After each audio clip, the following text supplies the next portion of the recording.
இன்னைக்கு நம்ம பார்க்க போகிற செலிபிரிட்டி விஜய் டிவியில் டெலிகாஸ்ட் ஆகிட்டுருக்க முத்தழகு சீரியலோட ஹீரோயினான முத்தழகை பற்றி தான். இவங்கள பற்றின ஃபுல் டீட்டெயில்ஸ் தெரிஞ்சுக்கிறதுக்கு முன்னாடி சேனலை சப்ஸ்கிரைப் பண்ணாதவங்க மறக்காமல் சப்ஸ்கிரைப் பண்ணிக்கோங்க. அப்போ தான் நாங்கள் போடுற வீடியோஸ் உங்களுக்கு நோட்டிஃபிகேஷனாக வரும்.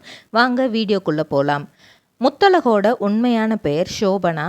இவங்களோட அப்பா பெயர் உத்தமன். இவங்க சென்னையில் 1996 ஜூன் மாதம் 8ஆம் தேதி பிறந்திருக்கிறாங்க. சென்னை மிகப்பெரிய ஊர், அதில் கொரட்டூரில் தான் இவங்க பிறந்திருக்கிறாங்க. அவங்க அப்பா உத்தமன் சின்ன வயசுலேயே இவங்களை விட்டு போயிட்டாங்க. அதாவது அவங்க அம்மாவை விட்டு பிரிஞ்சு போயிட்டாங்க, வேற ஒரு லைஃப் தேடி போயிட்டாங்க. அவங்க அம்மாவும் அப்பா இப்படி போயிட்டாரு இன்னி இந்த குழந்தைய எப்படி பார்க்குறது அப்படிங்கிறது மாதிரி யோசித்து தன்னோட கணவனோட பிரிவையும் தாங்கிக்க முடியாமல் இதுக்கப்புறம் நம்ம என்ன பண்ணலாம் அப்படின்றது மாதிரி மனசுக்குள்ளேயே ஒரு இதை வச்சுட்டே அவங்களும் மலேசியா கிளம்பி போயிட்டாங்களாம். அங்கே அவங்களுக்குன்னு ஒரு வேலை தேடிட்டு டோட்டலாக இங்கே முத்தழகை பார்த்துக்கிட்டது எல்லாமே அவங்க தாத்தா தானா. அதனால முத்தழகை பொறுத்த வரைக்கும் அப்பா அம்மா அப்படிங்கிறது எல்லாமே எனக்கு எங்கள் தாத்தா தான். அவரோட வளர்ப்பில் தான் நான் வளர்ந்தேன். என்னோட லைஃப்பை பொறுத்த வரைக்கும் அப்பா அம்மாங்கிறவங்க எனக்கு பெரிய ரோல் பண்ணலை. ஏன்னா அம்மா கிட்ட இருந்து நிறைய அரவணைப்பு எனக்கு கிடைக்கல. அம்மா எனக்காக தான் ஃபுல் அண்ட் ஃபுல் மலேசியாலேயே வேலை பார்த்தாங்க. அப்பா நான் அவரை பற்றி எதுவுமே சொல்ல விரும்பலை. அவர் சின்ன வயசுலேயே எங்கள் அம்மாவை விட்டுட்டு வேற ஒரு லைஃப் தேடி போயிட்டாரு. அதனால் எனக்கு என்னோட லைஃப்பில் அவர் ஒரு பாட்டே கிடையாது அப்படிங்கிற மாதிரி சொல்லியிருக்கிறாங்க. அதுக்கப்புறம் நல்லா படித்து வரணும் அப்படிங்கிறதுக்காக அவங்க தாத்தா ஒரு பெரிய ஸ்கூல்லேயே சேர்த்து விட்ருக்காரு. சென்னையில் கொரட்டூர்லேயே ஒரு பெரிய ஸ்கூலில் சேர்த்து விட்ருக்காரு. நல்லபடியாக படிக்கிறாங்க. படித்து முடிச்சுட்டு வேல்ஸ் காலேஜில் இன்ஜினியரிங் சீட்டு கிடைக்கிது. இசிஇ டிபார்ட்மெண்ட் எடுத்து படிக்கிறாங்க. அப்படி படிச்சுட்டு இருக்கும்போதே நம்ம அம்மா உழைப்புலையே நம்ம இருக்கக்கூடாது. நம்ம எப்போவுமே செல்ஃப் கான்ஃபிடென்ட்டோட செல்ஃப் இதாக தான் இருக்கணும். ஃபுல் அண்ட் ஃபுல் எல்லாமே நம்ம கிட்ட இருந்து வர்றதாக தான் இருக்கணும். எனக்கு ஒரு விஷயம் செஞ்சுக்கணுன்னா அது என்னோட பணமாக தான் இருக்கணும். தாத்தாவையும் எந்த இடத்துலையும் நம்ம தொந்தரவு பண்ணக்கூடாது அப்படிங்கிற மாதிரி யோசித்து ஃபுல் அண்ட் ஃபுல் அவங்களே சம்பாதிக்கணும்னு நினச்சி ஃபஸ்ட்டு ரிசப்ஷனிஸ்டாக, வெல்கம் கேர்ளாக இப்படி நிறைய சின்ன சின்ன வேலைகள் நிறையா பண்ணியிருக்கிறாங்க.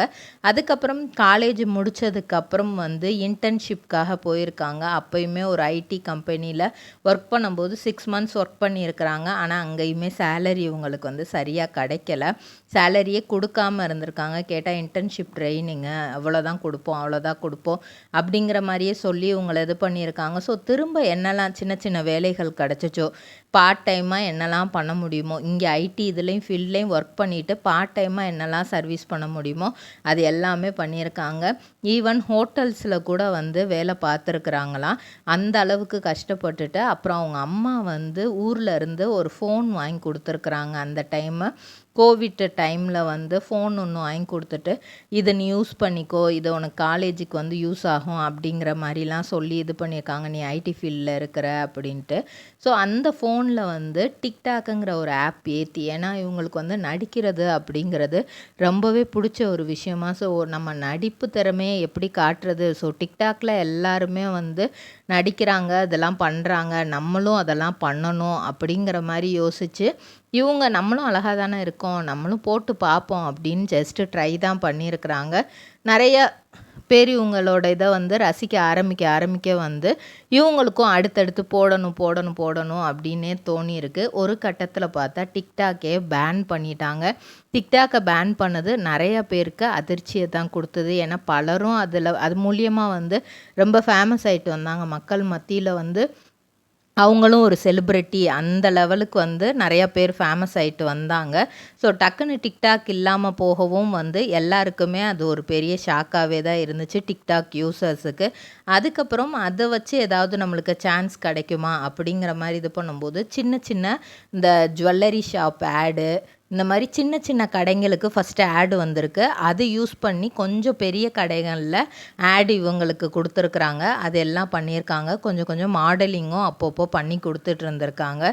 இவங்க வந்து மேக்கப்புக்கு எப்படி வந்து பொருட்கள் வாங்குவாங்க அப்படின்னா, நம்ம வடிவேலு ஸ்டைலில் வந்து எல்லா மால்லையும் வந்து உள்ள கடைகளில் வந்து கொஞ்சம் ஷாம்பு கலெக்ட் பண்ணி அதை வச்சு அப்படியே டப்பாவில் அடைச்சி வச்சுப்பாங்களாம். அதுவே ஃபுல்லாயிரும். அப்போ வந்து எனக்கு மேக்கப்பே வாங்குறதுக்கான செலவு இருக்காது.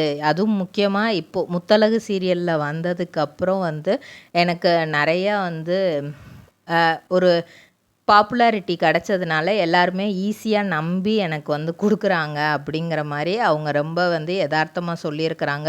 ரீசண்டாக இவங்களுக்கு பெஸ்ட்டு மருமகள் அவார்டு கூட விஜய் டிவிலேருந்து கொடுத்தாங்க. முத்தழகு பெஸ்ட்டு மருமகள் அப்படின்ட்டு. அது மட்டும் இல்லாமல் நம்ம கேபிஒய் சாம்பியன்ஸ் பாலாவோட இவங்களுக்கு மிகப்பெரிய க்ரஷ் இருந்ததாகவும் சொல்கிறாங்க. அவருக்கு வந்து பெரிய ஹெல்பிங் டெண்டன்சி இருக்குது. அது எனக்கு ரொம்ப பிடிச்சிருக்கு. கேரிங்கான பர்சனும் கூட. எனக்கு அதனால் வந்து அவரை ரொம்ப பிடிக்கும்.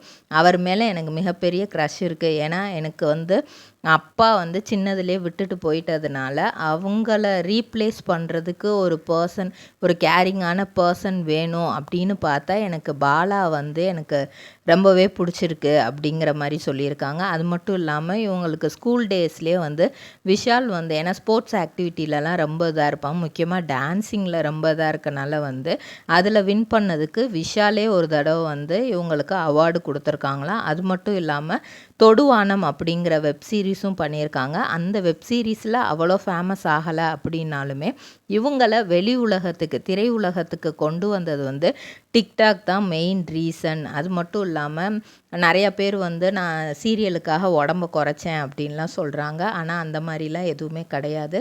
எனக்கு வந்து சாப்பாடை வந்து நான் எப்போவுமே விட்டு கொடுக்கவே மாட்டேன். சாப்பாடு தான் எனக்கு எல்லாமே. என்ன கஷ்டம் இருந்தாலும் கோவம் இருந்தாலும் சாப்பிட்றத வந்து நான் விட்டு கொடுக்கவே மாட்டேன். சாப்பிட்டுட்டே தான் இருப்பேன். ஆனால் அதுக்கேற்றாப்புல ஜிம்முக்கு போய் கொஞ்சம் கொஞ்சம் எக்ஸசைஸ் இதெல்லாம் பண்ணி கொஞ்சம் என்னோடய பாடியை வந்து நான் எதாவது வச்சுப்பேனே தவிர மற்றபடி யார் என்னை வந்து ஒரு சில டேரக்டர்லாம் சொல்லியிருக்காங்க, நீ வந்து ஹீரோயின் மெட்டீரியலே கிடையாது, நீலாம் எப்படி ஹீரோயின் ஆக முடியும்லாம் கேட்டிருக்காங்க. இப்படி உடம்பு வச்சுட்டு ஹீரோயின் ஆகணும்னு நீ ட்ரை பண்ணுறியான்லாம் கேட்டிருக்காங்க. அதை பற்றிலாம் நான் கவலைப்பட்டதே கிடையாது. ஆனால் இப்போது இருக்கிற டேரக்டர் வந்து ரொம்பவே ஃப்ரெண்ட்லி கேரக்டர். கிட்டத்தட்ட எனக்கு ஒரு சித்தப்பா மாதிரி. அந்த அளவுக்கு எனக்கு ஒரு கேர் கொடுத்து, நான் என்ன தான் ஷூட்டிங்கில் சில தப்பு பண்ணினாலுமே அதையும் இது பண்ணிக்காமல் இல்லை இதை இப்படி பண்ணு அப்படி பண்ணுன்னு எனக்கு சொல்கிறாங்க. இப்போது நான் ஃபுல் அண்ட் ஃபுல் என்னோட காசுலேயே வாங்கணும்னு நினச்சி அதே மாதிரி நான் அதை சாதிக்கவும் செஞ்சுருக்கேன். இப்போது ஒரு மிகப்பெரிய கார் ஒன்று வாங்கியிருக்கேன். அது மட்டும் இல்லாமல் 6 மாதத்துக்கு முன்னாடி சென்னை கொரட்டூர்லேயே ஒரு வீடும் வாங்கியிருக்கேன். ஸோ இப்போது என்னோடய லைஃப் வந்து ரொம்பவே செட்டில் ஆன மாதிரி தான் எனக்கு ஃபீல் ஆகுது. இன்னும் ஹீரோயின் சான்ஸ் கிடச்சிச்சின்னா அதுலேயும் என்னோடய பெஸ்ட்டு பெர்ஃபார்மன்ஸை எனக்கு கொடுப்பேன். சினிமாவில் வந்து ஃப்ரெண்டு கேரக்டர் கொடுத்தா கூட எனக்கு நடிக்கிறதுக்கு ஆசை இருக்க தான் செய்யுது. எந்த வேலை கிடைச்சாலும் அதில் என்னோடய பெஸ்ட்டை கொடுக்கணுங்கிறது மட்டும்தான் என்னோடய விருப்பம். அம்மன் சீரியலில் எனக்கு ஒரு வாய்ப்பு கிடச்சிச்சு. ஆனால் அது வந்து பாதியிலே எனக்கு ஸ்டாப் ஆகிடுச்சு. இருந்தாலும் பரவாயில்ல, நான் என்னோட இதை தொடர்ந்துக்கிட்டே இருப்பேன்னு அவங்க சொல்லியிருக்காங்க. இதே மாதிரி பல செலிப்ரிட்டிஸோட பயோகிராஃபி தெரிஞ்சுக்கிற சேனலை மறக்காமல் சப்ஸ்கிரைப் பண்ணிக்கோங்க.